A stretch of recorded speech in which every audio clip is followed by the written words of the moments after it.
And right now, let's talk a little bit about American politics and some of the members in American politics. And with me to discuss this is former member of Israeli Parliament, Yesh Atid party, Dov Lipman. Good evening. Good to be here. Good to have you here again. And also news desk editor at I-24 News, Charles Bybelezer. Good evening. Thanks for having me, Lucy. Gentlemen, let's talk about Donald Trump, please. Because, you know, I want to stay to be positive. I want to not prejudge. I want to, but I'm going to shut up. Please start. Please just talk. So I'm going to give you the on this one. That's fine. Gold. That's fine. The elections weren't exciting enough. There weren't enough candidates. There wasn't enough color. So Donald Trump enters the ring. I don't see him as an actual candidate that has a possibility of winning, but he is so free that he can just start hammering away at every single one of the other candidates, and that could have a real impact on the results of the Republican primaries. That's the role that I see that he plays. You know, Charles, if we really, really, really want to be nice, if we really want to be objective, if we really want to say, okay, listen, this guy has some good qualities. He is presenting some basic, let's say, values of Republicans.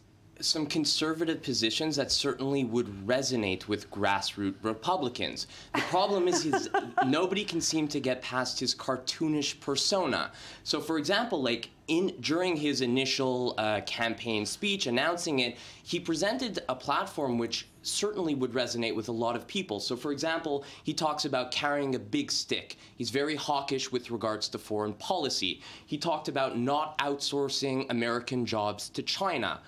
He talked about closing the borders, repealing Obamacare, and he talked about restoring American greatness, American exceptionalism, something that's... But then on the heels of that, which you're right, he then proclaims, I'm very rich. Meaning the balance between, on the one hand, the ideas and playing it to the caricature, that's why I don't see it as a viable candidacy. No, and while insulting minorities as well at the same time. So you know, just like he has a hotel carrying his name, he has a building carrying his name. Really? He's rich? I didn't know that. This was like, it seemed as a surprise. But somebody else, let's stay with the Republicans, and somebody else may take the focus this time, and we're talking about Ben Carson, who's maybe in one way or another coming in a specifically really, I will put it like that, good time.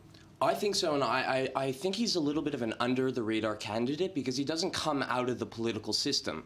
By training, he's a neurologist. He worked at Johns Hopkins. He actually, just a tidbit of information, he did the first ever successful detachment of joint twins from the head.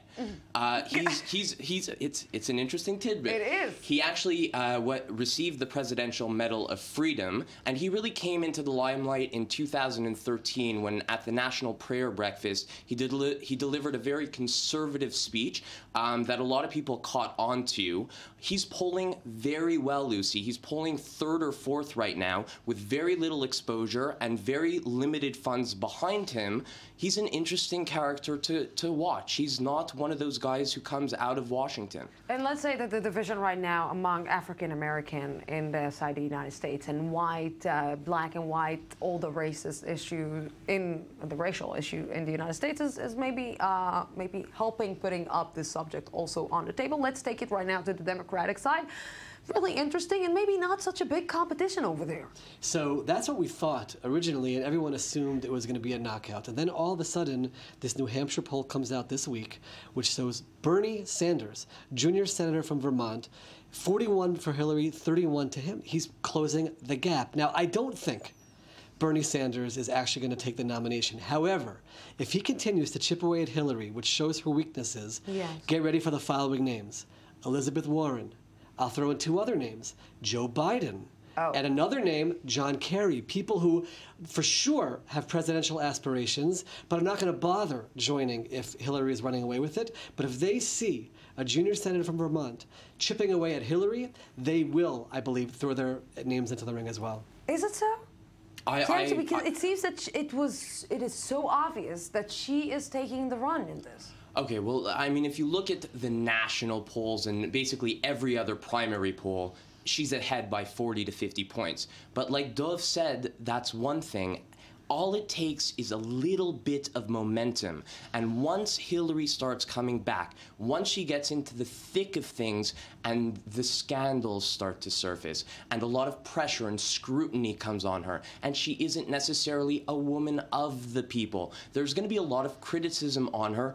People 100% are going to come out of the woodwork, and there may be a challenge. Obama was a challenge in 2008. He came out of nowhere. Hillary was supposed to be a slam dunk. Yeah, but you know, it seems that it seems like it's a story from Hollywood. You know, it's a story from Hollywood. We want to see the woman who's who's conquering its place.